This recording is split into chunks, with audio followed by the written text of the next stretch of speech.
we want to go ahead and we want to do just kind of learn little basics about the mouse. I just want to go ahead. Let's comment. If you follow along with me here, pause if you need to. Let's just do our basic comments of what goes on here. So we got global variable, always go up here.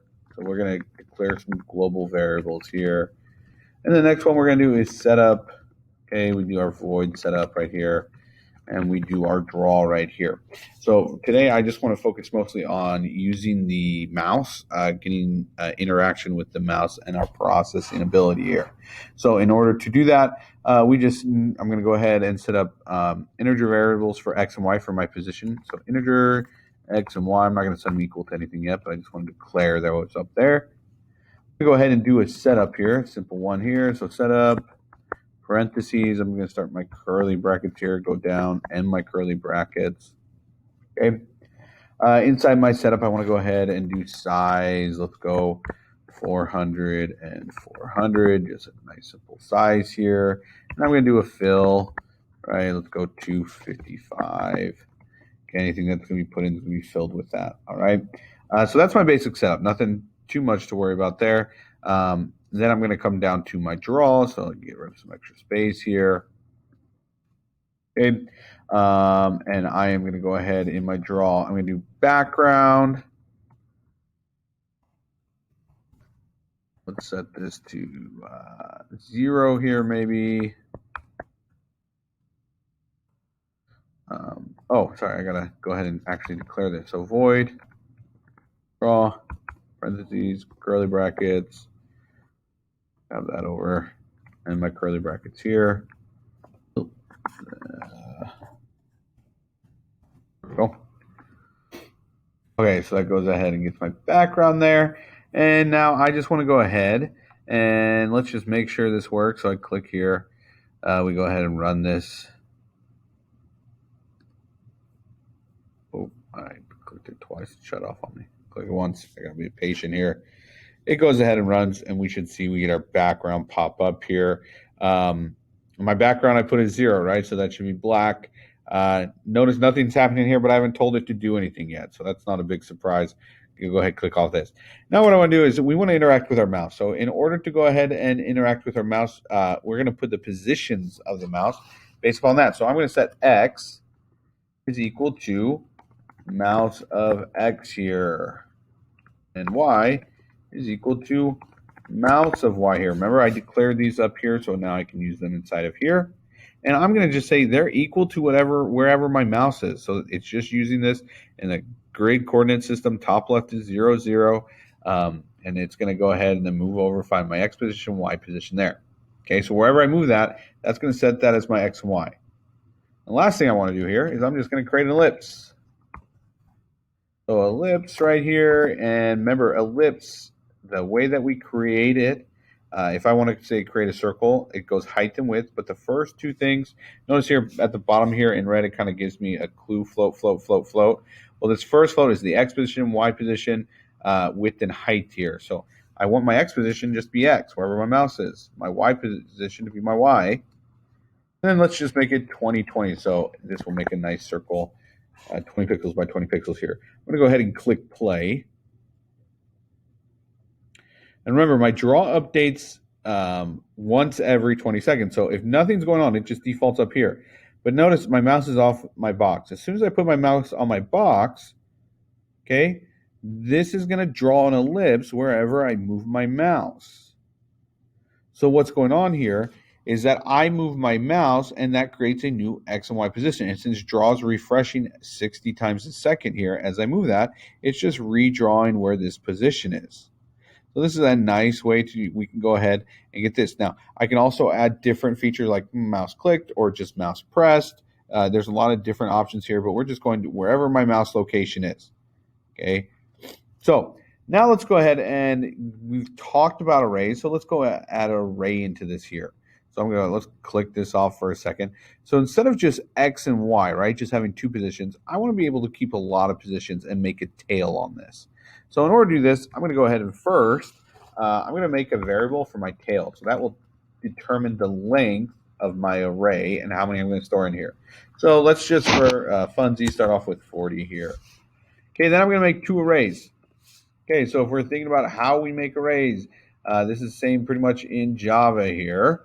So this is Java based in processing, right? We got our language up here, Java.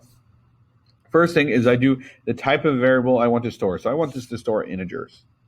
Okay, then I can do my square brackets here, and I gotta give it a name. So I'm just gonna call this x. So I'm changing what I'm defining here. I'm gonna have to change this down here in a second. That's okay. And then I put the new. So I'm creating this new object that's gonna hold array here. And then the variable type again, integer, and then the length of the array. Well, I want the length of the array to be my tail here. So I'm going to put tail right there. I'm going to do the same, create an array for my y as well. So I got my square brackets. I'm going to name this y, new integer, and I want this to be my length of my tail again right here. Okay. So now I got those two right here. Well, now I need to go ahead and change what's going on in my draw because I first said that this is just x and y. Well, this isn't just going to be x and y anymore. Okay. I need to go ahead and clarify this is going to be the initial position of my array. Okay. But I want to go ahead and fill my array as well. So a couple things I need to do right now. So I'm going to comment this out so we can keep track of what we're doing. I need to store the previous positions of my mouse.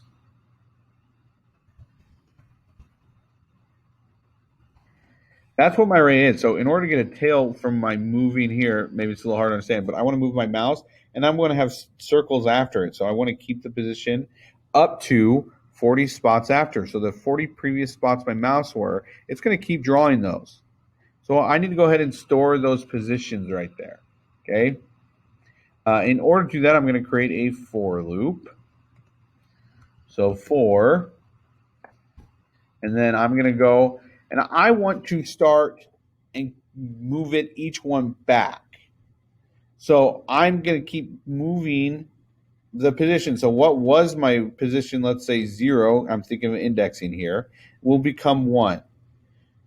Well, there's a slight issue here. If I don't want to start at the beginning of an integer equals I for loop. I actually am going to start at the back of my for loop here.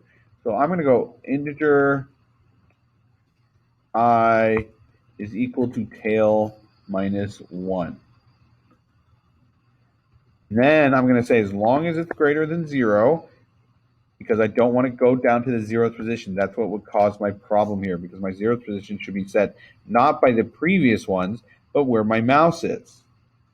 And so since I'm starting at the top, I need to increment down. So I'm going to go minus minus here, so it goes down 1 every time. I'm going to make my curly brackets here. Let's make my curly brackets, and I go up here so I don't get lost here. So I want to set the current position equal to the previous. So that means x of I, current position, is equal to the previous one. So that's x I minus 1. So if I'm looking at, like, say, I'm starting at the tail minus 1 right here. Okay? So this is 40, right? That's going to be actually index position 39. That is the last position in my array indexing value because we start at 0. So I'm going to say position 39 is equal to position 38. That's what this is doing.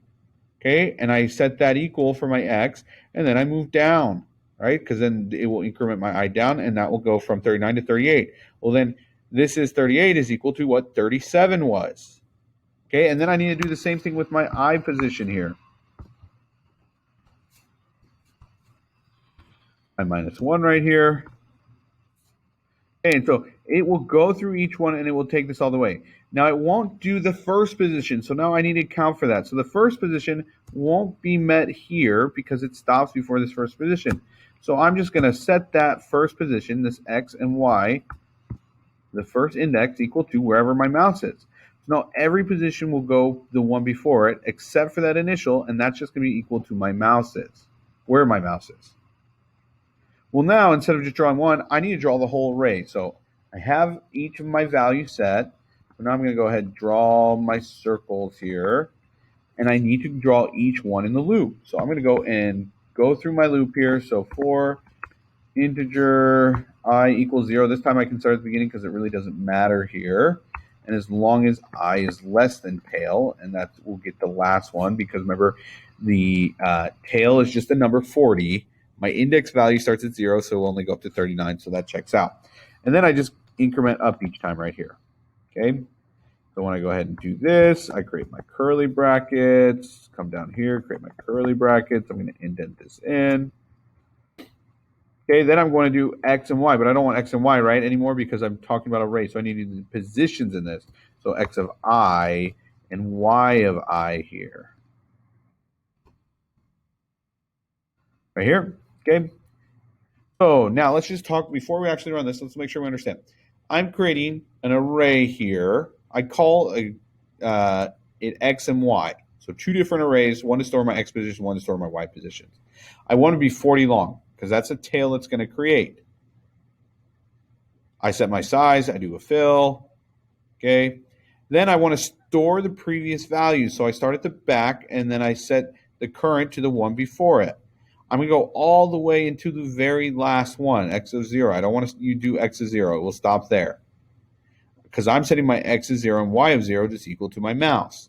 And then I'm going to run through each, the size of the array right here.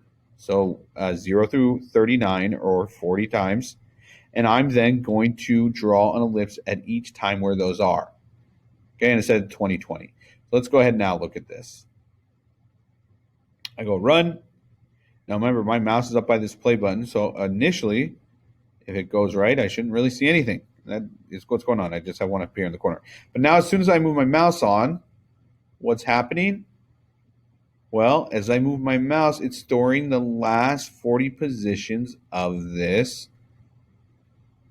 ellipse that it's doing, and it's drawing that, each of those, during the run. So remember, my draw runs 60 times a second, and my arrays have 40 positions, so it's drawing all 40 positions each time. So as I move my mouse, it changes it, and it creates this right here. Now you kind of see a cool effect. I just set this to 2020. If we want to change the size of it, depending on there, I can always go, let's say I. So remember, I is starting at 0, so I can make it get bigger. We do I divided by 2. We do I divided by 2, point here, right here. So the size, as I get further away from my mouse, the circles will get bigger and bigger. As I'm really close, it's going to be super tiny. Okay, so I'm going to go ahead and run this again. So as I'm really close to my mouse, they're really tiny. But as I move far away, it gets bigger and bigger radius right there. Now, I can go ahead and make my tail bigger, which now that my radius is built upon that, if I make my tail equal to, let's say, 80 right here, that should make my tail longer, number one. And number two, my radius is based on I in this for loop, but my I is also based on tail. So that should also make my radius bigger. So I go ahead and run that.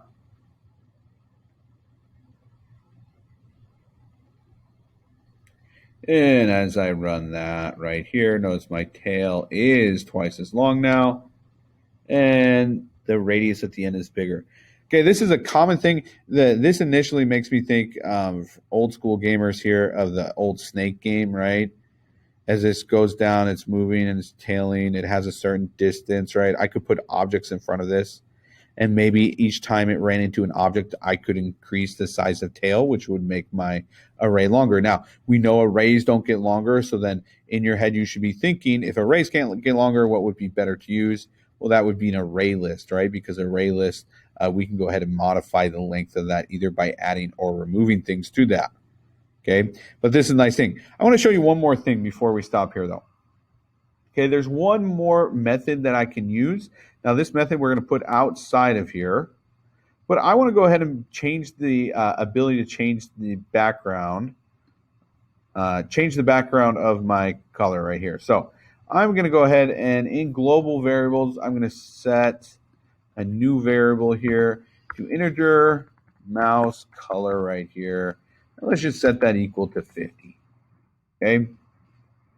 Then I want my background, instead of it just being 0, I'm just going to set this equal to mouse color. So it's going to start off at 50. If I just have one thing in here, it should be a grayscale for the most part, right? And so I set that equal to 50 right there. No big deal. That I haven't changed it yet, so it should be 50 this whole time. But I want to go ahead and bring in, now this is outside of my draw. I'm doing a void, and I'm going to do change the mouse color. Okay. In order to do that, I'm going to do mouse click. This is a new one we're introducing right here. So this means you have to press and let go, because there is different functions for just pressing and like dragging. So it is important we just put clicked here. And all we have to do is curly brackets. I go up right here, and I'm just going to change every time the mouse is clicked. I'm going to change this color by, let's say, I don't care, 60 here. Plus equal 60. Okay, so now what happens is I created that global variable. It starts at 50 or whatever. Every time I click it, it goes up by 60, and it's resetting every time right here, mouse color. So let's go ahead and see what this looks like. Okay, so I clicked it once, it turns gray there. I click it again, lighter gray. Click it again, getting closer to white, and I round back again and turn black here. Oh, it turned nice, almost looks like blue there. Okay, so notice here we get a little bit of not just grayscale, a little bit of blue scale right here. So I want you to go ahead. Hopefully you can get to this point, but notice we are now changing the colors with our mouse click, because we set the background as a variable here, and I'm still getting my array here. So hopefully you can get this done for today. The next lab we're going to do here, which is going to be based upon the mouse, moving the mouse and also clicking the mouse. So we have to be able to understand how we do that. If you have any questions, please send me an email. But hopefully we're going to start with the ability that you know how to do this. So make sure you have a running program with this. If you have any issues, let me know.